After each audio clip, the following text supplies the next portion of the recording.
lo que queremos, el objetivo de la reunión que tenemos aquí ahorita con ustedes es comentarles la realidad de las finanzas del estado de Chihuahua.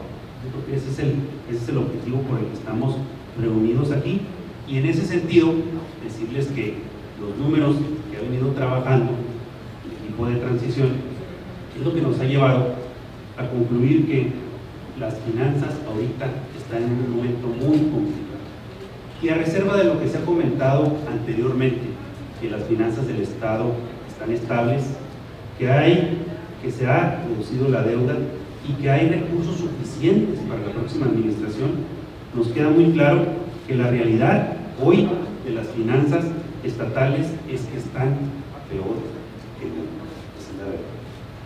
La deuda estatal, al día de hoy, voy a proyectar aquí la primera firmina, por favor, para que lo vean ustedes aquí en pantalla. La deuda en el 2016 rondaba en números cerrados alrededor de 53.518 millones de pesos. Hoy, en el 2021, ronda alrededor de los 64.514 millones de pesos. Pasamos a la siguiente firmina, por favor. Para el 2020, esa deuda a largo plazo, como ustedes ahorita lo vieron, que era de más de 48.000 millones de pesos, era deuda bancaria. Como ustedes saben, también hay una deuda a corto plazo, que era poco más de 3.000 millones de pesos, y una deuda a proveedores de alrededor de 16.000 millones de pesos. En esta filmina, como ustedes lo están observando, están detalladas las tres partes de la deuda. La deuda a largo plazo es la deuda que se contempla con los bancos, la deuda bancaria, incluida la deuda bursátil. Y en la deuda a corto plazo es la deuda que se adquiere por medio de gobierno, sin autorización de Congreso, para que haya operación por parte del gobierno del Estado, y eso nos arroja el dato de más de 4.000 millones de pesos. Y luego al final, ahí arribita ven ustedes la deuda de participación con proveedores, que es de más de 16.000 millones de pesos. Esta deuda, cabe recalcar que la deuda a largo plazo se había mencionado que estaba relativamente estable, pero lo que estaba sucediendo era que sí estaba estable, pero se mantenía artificialmente. Ahí viene el porqué. Porque lo que se hacía era que, si ustedes ven el color azul y el color tenue naranja, que son la deuda bancaria y las emisiones bursátiles, esas dos contemplan la deuda a largo plazo. Si las ven ustedes, está relativamente estable, y es la que decimos que está de alguna manera artificialmente estable, porque lo que se hacía era que con los cortos plazos, que son las áreas grises que ustedes están observando en este momento, se mantenía la parte de la deuda a largo plazo. Y luego viene la parte amarilla, que está al final arriba de la filmina, y ese es el pasivo a proveedores. ¿Qué fue lo que sucedió en este gobierno saliente y qué fue lo que hicieron? Muy fácil de explicar.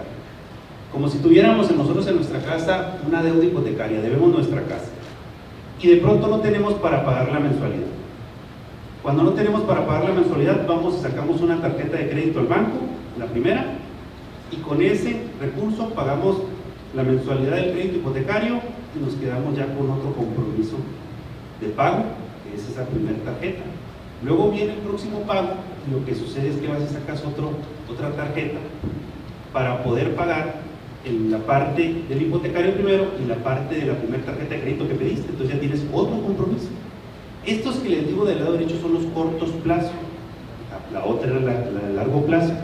¿Cuál es la diferencia entre las dos? Y es importante que la deuda a largo plazo tiene una tasa de interés mucho menor, y el interés de los cortos plazos son 4 veces, normalmente de manera estándar, 4 veces más cara la deuda, el pago de la deuda, que la deuda de largo plazo.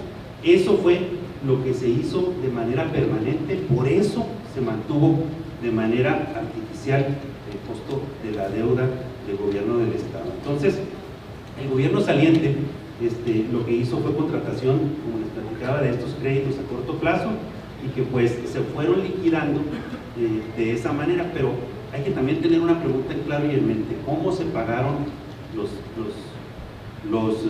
créditos a corto plazo, y eso se pagó pues obviamente con dinero recaudado, pero con dinero recaudado que debería haber ido a otras áreas como nóminas, servicios, pensiones y algunas otras áreas importantes. Entonces, al final del día, en resumen, lo que tenemos hoy en el estado de Chihuahua, y que es muy importante los chihuahuenses lo conozcamos todas y todos, porque todos somos partícipes de esta deuda, es que tenemos un boquete financiero en el estado de Chihuahua, y el cual debemos de tener muy claro para en este momento todas y todos poder buscar soluciones, porque la realidad del estado de Chihuahua no es muy fácil.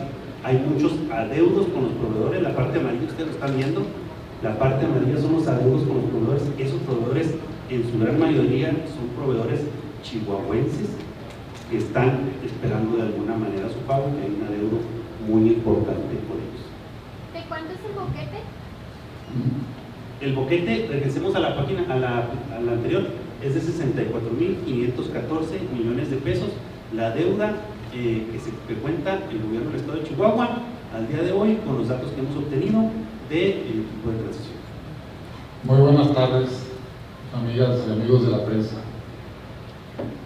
Bueno, explicando un poco y continuando un poco lo que comenta mi compañero Luis Aguilar del boquete, y como bien él comenta, el gran financiamiento con el que se fue llevando el gobierno del estado fue a través del corto plazo.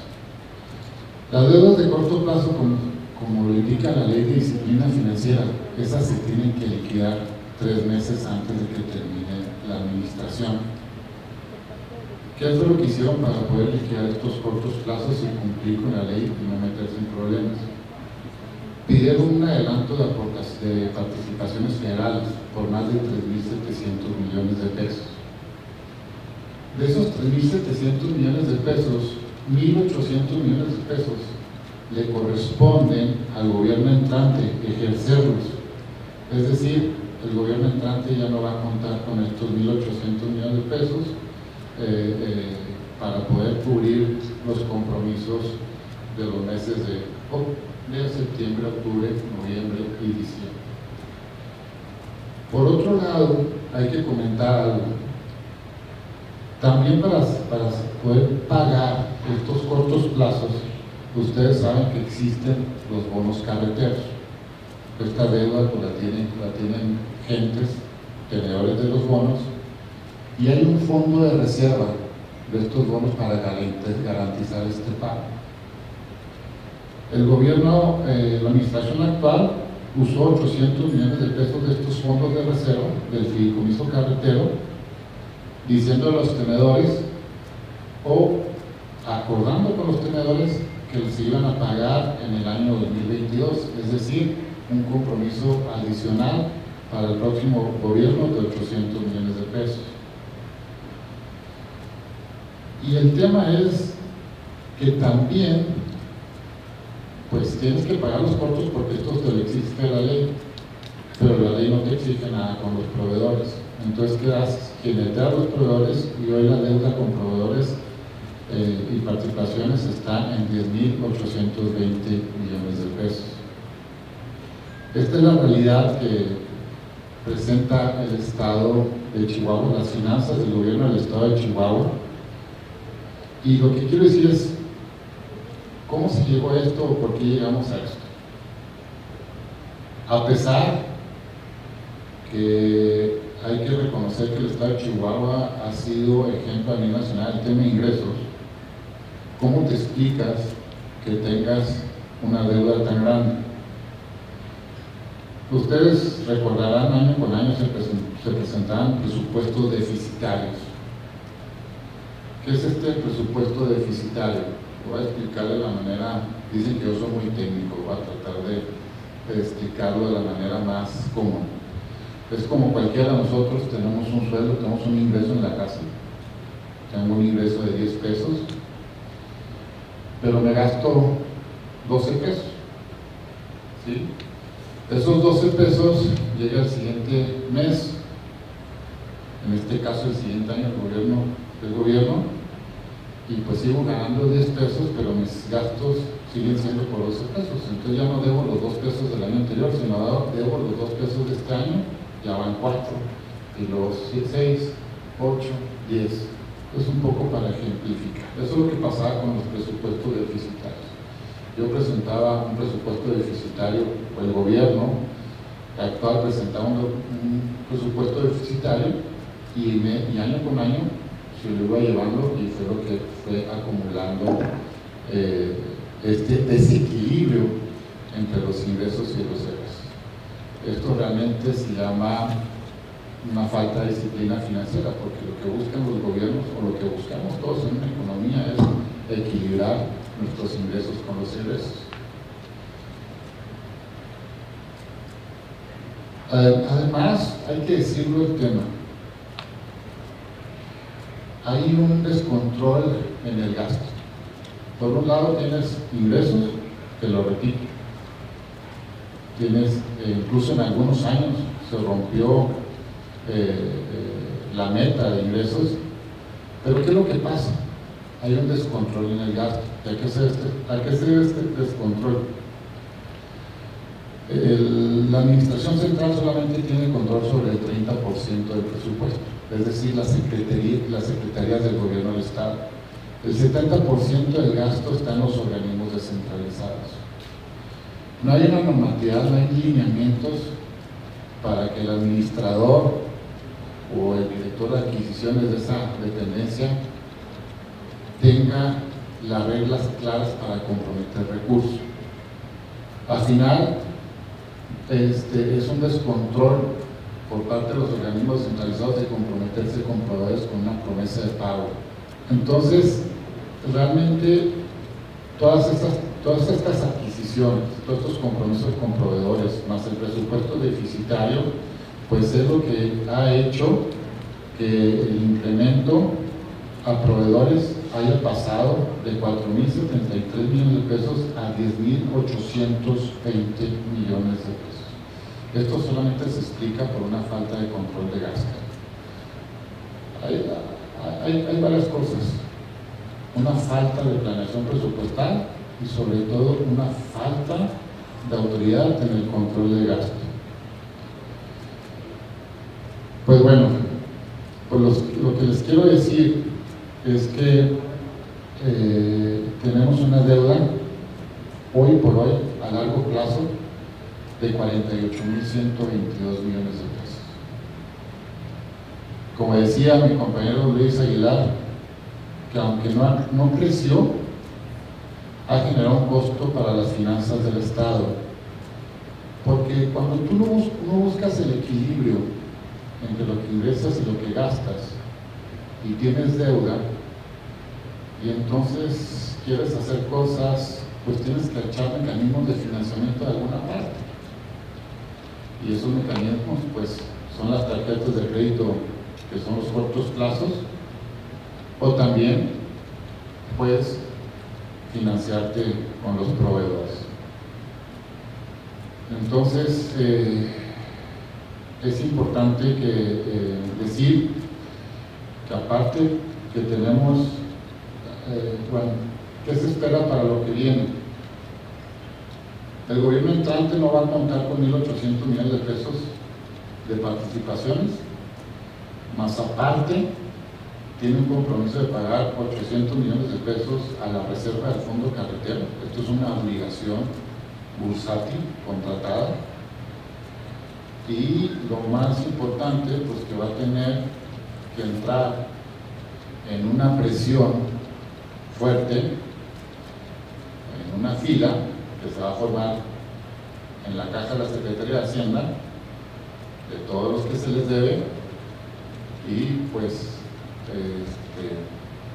esa es la realidad. Realmente la situación está crítica de acuerdo a estos números que nos presentaron en el equipo de transición, y que hay que decirlo con toda claridad, estamos en un estado, digamos, insolvente para poder contraer sus compromisos inmediatos. Y eso es lo que queríamos comentar y hacer reconocimiento a través de sus medios de comunicación, a la sociedad de Chihuahua, y pues el gobierno entrante no la tiene fácil. Muchas gracias. ¿De qué nivel tendría que ser el crédito que ustedes los diputados tendrían que autorizar en la próxima ¿qué cantidad? Mira, eso no lo vamos a saber hasta que entre la nueva administración y haga un diagnóstico ya con las riendas de la carreta en la mano, y yo lo que veo es que va a tener que hacer una maniobra financiera bancaria inmediata para los compromisos, porque sin tener a ciencia cierta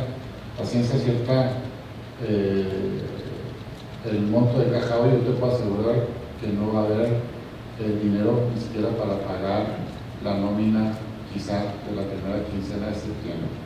Entonces, pues yo eso se lo dejaría al gobierno del Estado. En cuanto a esto, pues tendrá que hacer mecanismos de financiamientos inmediatos y posteriormente hacer un diagnóstico a largo plazo por los 6 años de la administración, buscando siempre buscar el punto de equilibrio entre los ingresos y el egreso. 5.000 millones, 10.000 millones, 5.000 millones o 10.000 millones, ¿no? Juan, les voy a pedir que nos vayamos en orden con la pregunta. Eso lo tendría que diagnosticar la administración cuando entre. Carlos, ¿qué responsabilidad tienen los funcionarios que se gastaron el dinero en forma excesiva, sin los cuidados necesarios? Y en un futuro el Congreso, ¿qué puede hacer para que no ocurra esta situación? Bueno, en cuanto a la primera pregunta, eso le corresponde a otros entes. Al final están los entes fiscalizadores y ellos tendrán que ver si lo que se hizo se aplicó o no se aplicó bien, y pues eso ya le corresponde. En la segunda pregunta, nosotros como legisladores, lo que sí vamos a hacer es dotar de herramientas a la nueva administración en una normatividad clara. No hay una normatividad clara donde te exija una buena planeación presupuestal. Estamos años luz con la ley presupuestaria hacendaria del gobierno federal. Necesitamos establecer lineamientos claros para el control del gasto y sobre todo que todo vaya pegado a los programas operativos anuales. Segundo, lo que sí vamos a hacer y vamos a hacer como legislativo es ayudar a la siguiente administración a llegar al punto de equilibrio. Necesitamos bajar esa deuda con proveedores de corto plazo y sobre todo a largo plazo, y buscar el equilibrio entre los ingresos y los egresos, es decir, dejar atrás los presupuestos deficitarios. Buen día. La revisión de esos faltantes del presupuesto aumenta denuncias legales hasta ahorita. Eso no nos corresponde a nosotros, repito, eso lo tendrá que hacer las instancias fiscalizadoras. Diputados, para preguntarles de estos participaciones, los 1.800 que obviamente se dejan para la administración entrante, aparte, la administración entrante tiene alguna deuda por el adelanto de participaciones, y también si la propuesta la iniciativa que envió la gobernadora electa sí contempla candados para que los organismos descentralizados no hagan estos gastos irracionales. En la primera pregunta, lo que hizo el gobierno actual es pedir 3.100 millones de pesos. De esos 3.100 millones de pesos, 1.800 le corresponderían a esta administración. ¿Sí me explico? Es decir, la administración entrante, la que va a entrar de la gobernadora Maru Campos, ya no va a contar con esos 1.800 millones de pesos. Incluso los va a tener que reintegrar a la federación. ¿Sí? Esa es la respuesta a la primera pregunta. La segunda pregunta, perdón. Si ya en la iniciativa que presentó perdón, sí, ya. Sí, en la iniciativa que ya presentó, que ustedes ya vieron, le voy a dejar la palabra aquí a Luis Aguilar, que es diputado en funciones todavía y conoce mejor el tema. Sí, hay ya una propuesta por parte de la gobernadora electa en respecto a la ley orgánica. Entonces ya se está trabajando de manera puntual para que eso no nos vuelva a suceder, porque nos meten una bronca. O sea, el que te pidas participaciones adelantadas y te las gastes en otras cosas, pues generas un problema, y al final del día no es para el gobierno, es un problema para todas y todos los chihuahuenses. Entonces, estamos nosotros desde el Congreso convencidos a que vamos a apoyar en lo que la gobernadora electa necesite para que dé los resultados a los chihuahuenses. Ya lo ha hecho, ya lo ha hecho en Chihuahua. Chihuahua es un municipio que terminó con finanzas muy sanas.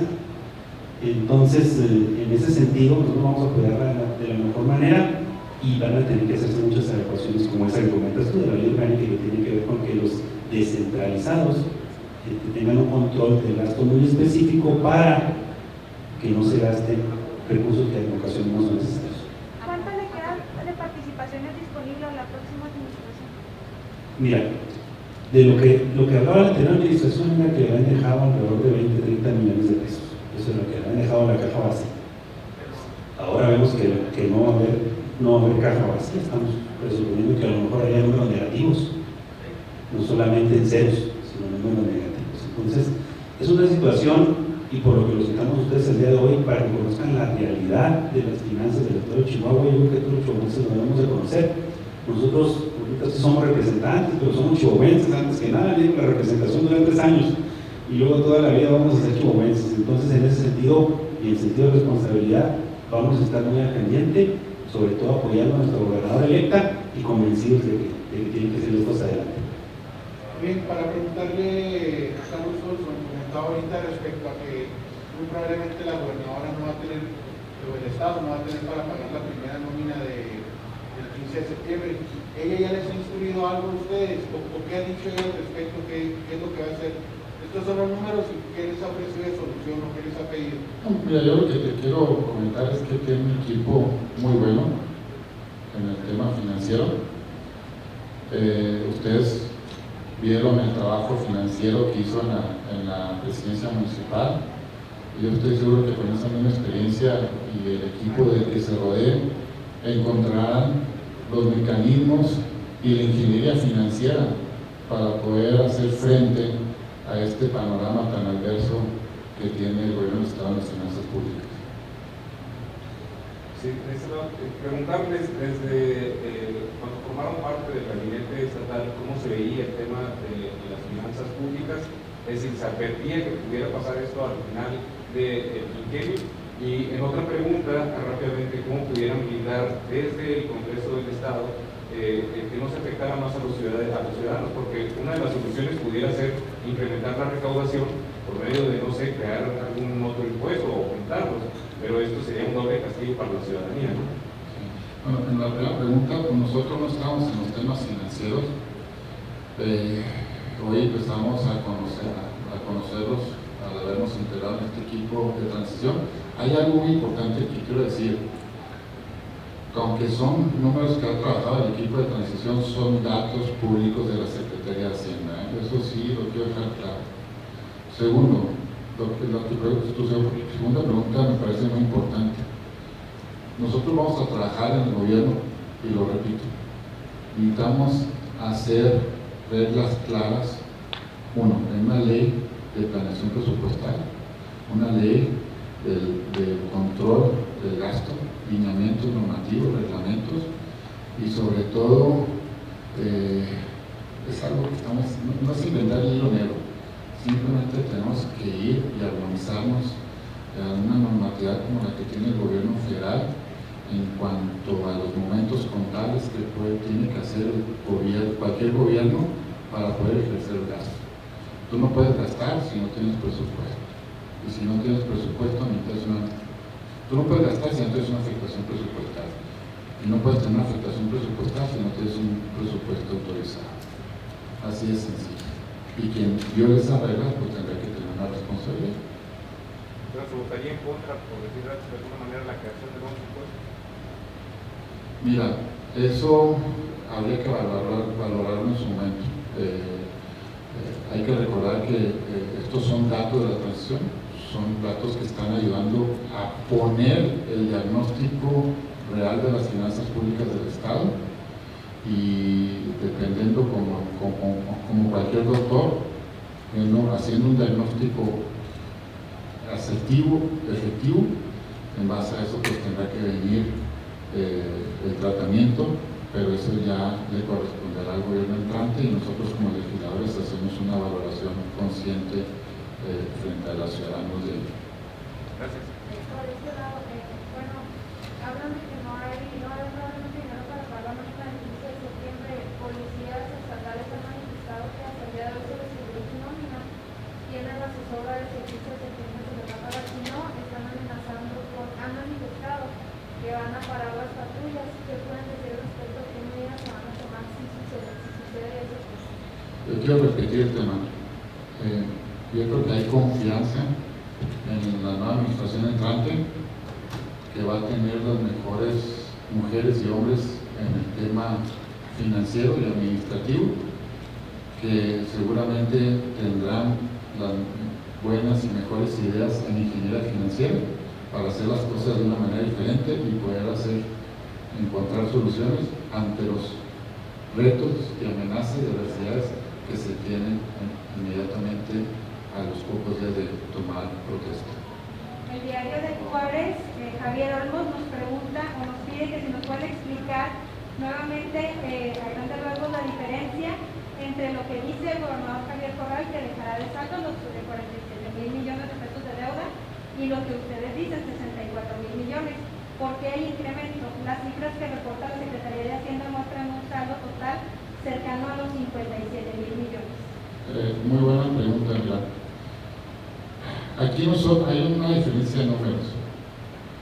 Lo que no se está tomando en cuenta es lo que se está en la empresa paraestatal que se llama Fibra Estatal Chihuahua. Que aunque el gobierno no lo cataloga como una deuda, nosotros lo estamos catalogando como una obligación. Al final de cuentas lo tiene que pagar el gobierno. ¿Sí? Y eso hay que sumárselo como una obligación de pago a esta deuda. ¿Necesita Chihuahua un rescate financiero? ¿Vamos a ese nivel de la federación que hay un rescate? Ojalá la federación voltee a ver a Chihuahua y voltee a ver a los chihuahuenses, a la sociedad de Chihuahua, y que sepa que este problema lo venimos arrastrando. Además, se inició en el gobierno de arte, se incrementó en la administración anterior, y ojalá la federación voltee a ver a Chihuahua. Yo respondiendo tan rápido así, Pedro, y creo que recabé algo de lo que los demás dijeron. El gran tema está en los proveedores, en la deuda a los proveedores. La de largo plazo, ya la platicamos, se mantuvo de manera estable, con los cortos, con la tarjeta de crédito que ya les comenté, y se mantuvo estable. El gran problema, la gran deuda son los proveedores. Y luego esos proveedores tienen empresas aquí en Chihuahua, y luego esos proveedores son gente que está trabajando aquí en Chihuahua. Entonces, es un problema grande el que tenemos, que sí vamos a necesitar tener miras muy altas, y confiamos plenamente que el equipo de la gobernadora electa está teniendo las miras muy altas para este problema, solucionarlo de manera tajante, y que ya con responsabilidad en el gobierno no nos vuelva a suceder eso. Sería lamentable que nos volviera a suceder. Ese es el tema que tenemos ahorita, por eso los hemos citado. Estamos muy sí preocupados, pero estamos más ocupados en tratar de resolver las situaciones. Última pregunta. ¿Qué tal, diputados? Si pudieran ampliar un poco acerca de este gasto que se hizo de las participaciones que tocaban al próximo gobierno, ¿cuánto se gastaron y a qué rubro se aplicó ese gasto?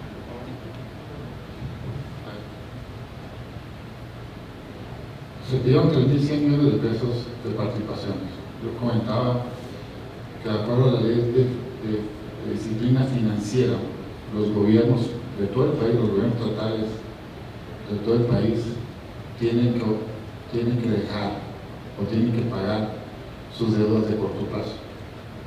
Lo que hizo este gobierno es que esas participaciones, ese adelanto de participaciones los usó para liquidar las deudas de corto plazo. En eso fue lo que se usaron.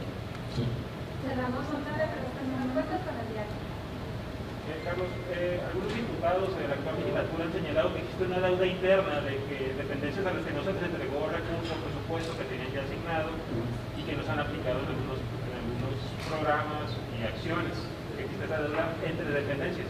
Y la otra sería, ¿tienen ustedes una proyección de cuánto tiempo tardaría en las condiciones actuales estabilizar las finanzas del Estado, un año o tal vez vayan 2 o 3 años en esto. Yo creo que nosotros nos corresponde, o lo que estamos tratando de hacer es poner la situación real, el diagnóstico, y yo creo que el gobierno entrante tendrá que hacer esas respuestas y hacer esos cálculos actuariales de cuánto tiempo le llevará a poder estabilizar las finanzas del gobierno del Estado. La deuda interna no La deuda, ese tema no lo tenemos, porque al final esa información no es pública. Estos datos que tenemos es información pública a la cual accedió el equipo de transición. Esa que tú comentas la desconocemos.